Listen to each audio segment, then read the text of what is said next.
Manna, August 19th. Abstain from every form of evil. Reverend 1 Thessalonians 22. The exhortation is that everything that is evil, whether it have a good form or a bad form, is to be resisted and opposed. To abstain from every appearance of evil is another thought, a different one from what the apostles' words in the original would warrant.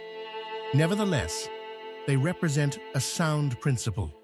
We surely should abstain not only from evil things, whatever their form or garb, but we should abstain, so far as possible, from doing things that we know to be good, which our friends or neighbors might misunderstand and consider to be evil things. The spirit of a sound mind dictates that not only evil in its every form, but everything that has an evil appearance even, should be avoided, that our influence for the Lord and the truth may be the greater. Reprint 3137. Welcome back to another deep dive. Great to be here. Today, we're looking at Daily Heavenly Manna, August 19th. Specifically, the part focusing on 1 Thessalonians 5.22. Abstain from every form of evil. Exactly. And while that sounds, pretty direct, this commentary actually digs into it in a way that's, quite layered. It looks at what evil might mean, and maybe more importantly, how it says we should handle it. That's right. It's not just the obvious instruction. The source gives this really nuanced take, going beyond just what to avoid. Okay. There's this fascinating extra bit about how our actions come across to others. Interesting. So let's start with the core instruction itself from the source. Abstain from every form of evil. What's the initial take here? What are we meant to understand first? Well, the commentary's initial interpretation is pretty strong. It's presented as an exhortation to resist, to actively oppose anything that is evil.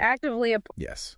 And it makes a point of saying, regardless of whether it have a good form or a bad form. Yeah. So it's about pushing back against evil in all its shapes. Right. Not just the stuff that looks bad on the surface. It's about the substance of it. Precisely. Actively engaging against it, not just sort of stepping around it. Okay. That makes sense as a starting point. But then you mentioned a distinction. The commentary talks about abstaining from the appearance of evil. Ah, yes. And it notes this is another thought, a different one from what the apostles' words in the original would warrant. So why include it if it's different? This is where it gets really interesting for me. It is interesting because even though the source text points out it's technically a different idea than the literal Greek meaning might suggest, it still presents it as a really sound principle.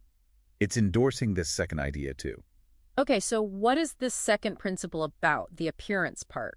It's about perception management, really. Yeah. The commentary suggests it's not just about avoiding things that are actually wrong. Right. But also avoiding actions, even perfectly good actions, that friends or neighbors might misunderstand and consider to be evil things. Wow. So even if you know something's okay, if others might get the wrong idea, you should try to avoid it so far as possible. It's framed as part of having the spirit of a sound mind. Basically being thoughtful and discerning about how your actions impact others' view of things. That has a whole different dimension. It's not just about my own conscience, but about how my actions are interpreted. Exactly. It's quite strategic in a way.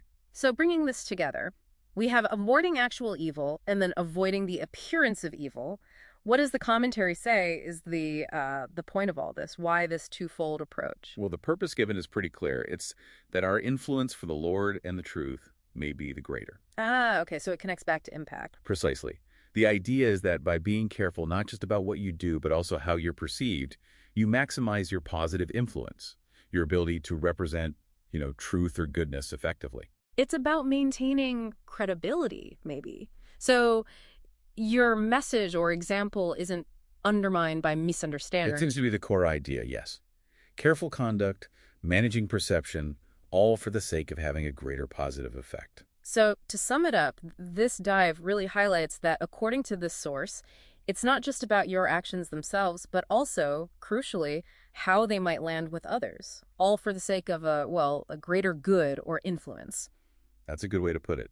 It's about mindful conduct, considering both reality and perception. And maybe a final thought for you listening.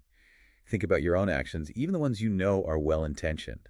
How are they perceived? Good question. And how might that perception, subtly shape your overall impact, your influence, maybe just how people relate to you. It's definitely something this commentary encourages us to reflect on in our daily lives. A challenging but valuable thought. Thanks for unpacking that with us. My pleasure.